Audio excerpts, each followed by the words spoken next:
Welcome to another Indie Dev Showcase, highlighting the many indie games we play here on the channel. If you'd like to submit a game for a future video, please reach out. But otherwise, let's begin. We're starting things off with Voin. Please note, the footage you're seeing is taken from week 1 of Early Access, and since then the game has received major updates to how combat and itemization works that you're not going to be seeing in this video. This is a first-person action roguelite, where you are exploring various dimensions, trying to grow in power and kill lots and lots of creatures in your way. Our combat is trying to approach kind of the level of like a slow-paced, more methodical style of a Souls-like, and it is a very fascinating design in that respect. You'll be able to choose some different weapons, make use of positional attacks or directional, and you'll be able to acquire different skills that you'll be able to attach to your character, as well as a variety of gear. After you're done exploring, you'll be able to take resources back to kind of your hub in order to unlock additional features, level up your character, and so on. So what we have here with Voin again is going to be more on the slower style.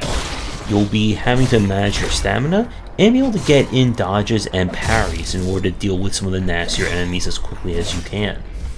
Now, while we only had a chance to play this for opening of Early Access, there is definitely a ton of potential, and the updates that were mentioned on the store page sound really great.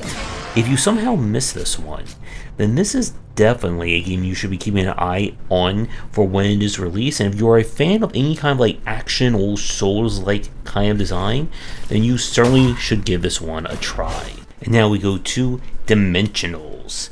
This is a deck building roguelike that plays much like in the vein and aesthetic of a Saturday morning cartoon.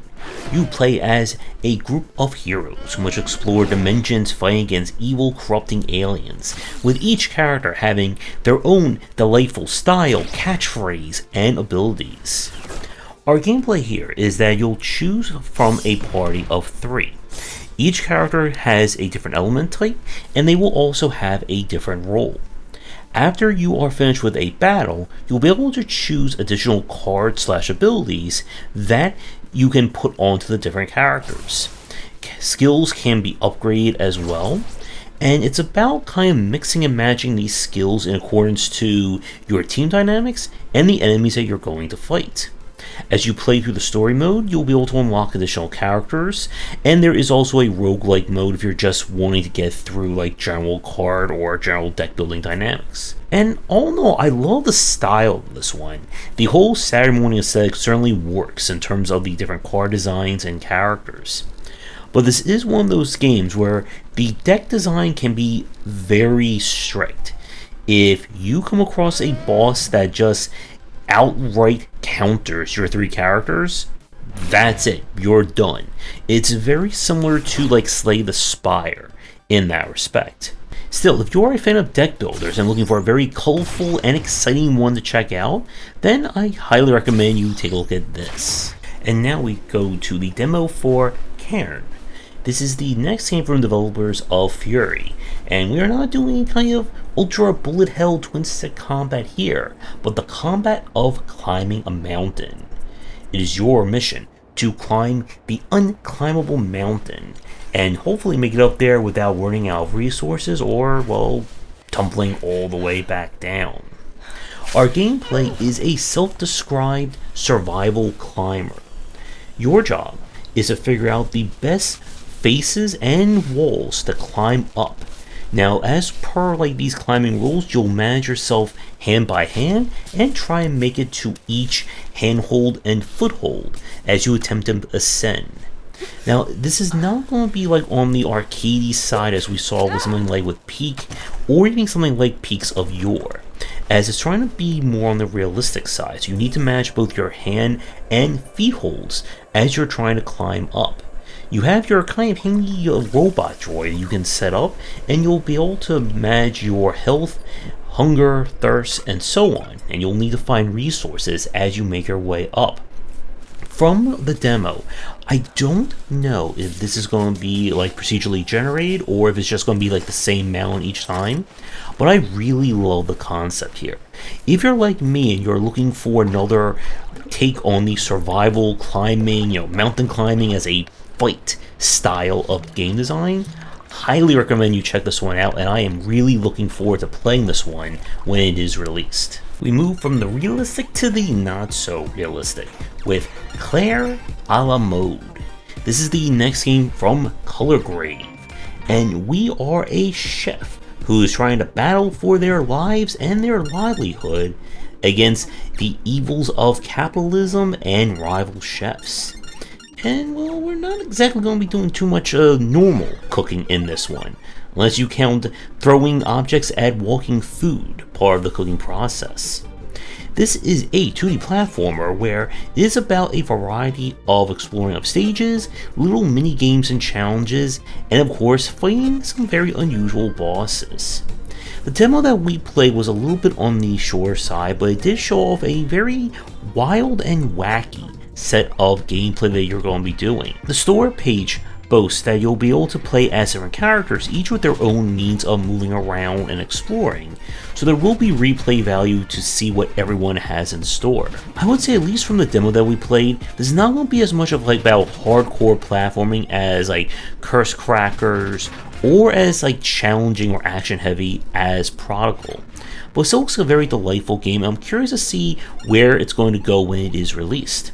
So if you're in the mood for a very colorful and food-focused platformer, I would give this one a try. And now we go to Epiphany City.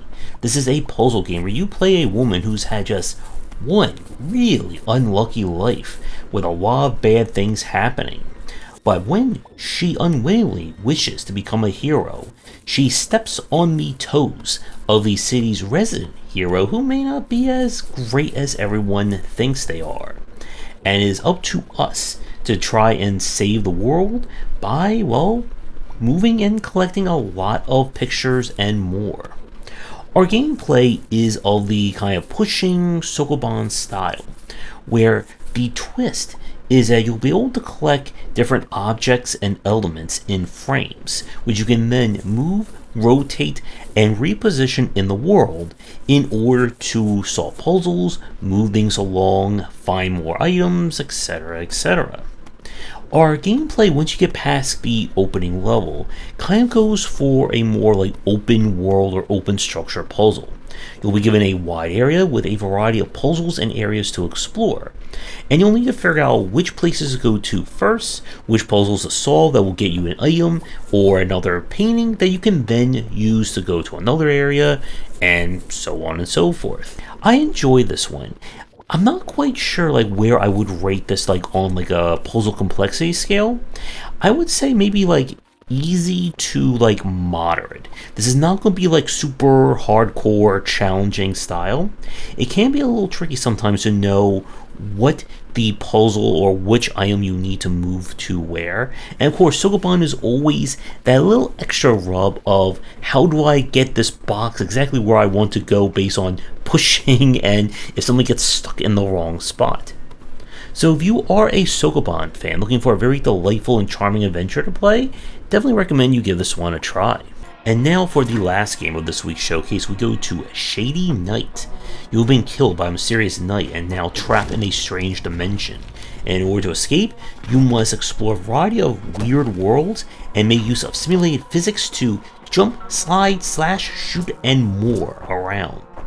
This is a very technical, very movement and physics focused first-person action game. Each level you'll explore a variety of environments trying to reach an orb that you must destroy in order to move on to the next. Now, standing your way will be a variety of objects and learning different maneuvers that you'll need to make use of. You'll start with kind of like your kick and a chain that you can send out to either pull stuff towards you or be launched towards it. And you'll be able to acquire different weapons that each have different ways of being used. So bows will work different than swords, and everything has a variety of techniques that you'll be able to make use of to get that stylish rating up, and up. Now, because this is simulated physics, it can be a little bit weird in places, especially when you're trying to make use of maneuvers that increase your momentum and velocity in order to get around.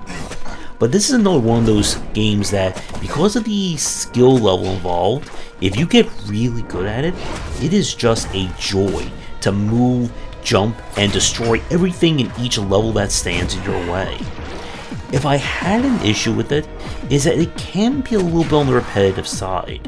While you will get new weapons, of course enemies will show up, what you're doing from level to level is not necessarily changing. This one I feel is going to be very speedrun friendly, because once you start learning all the different maneuvers, you can just crush these level times and just look really cool and stylish while doing it. I still will highly recommend this one if you have any interest in movement focused action games or technical focused ones. You are going to really enjoy this. And with that, another showcase comes to an end. Let me know what you think about these games down below. Let me tackle your game for a future stream and showcase. Please reach out. And with that, we'll be back with more streams, more indie games, and more discussions on game design coming real soon. Thanks for watching, and a special thank you to our Patreon supporters. If you enjoyed the video, do the YouTubing stuff, be sure to visit our Discord and Patreon, and you're interested in more in my thoughts on design, check out my game design books.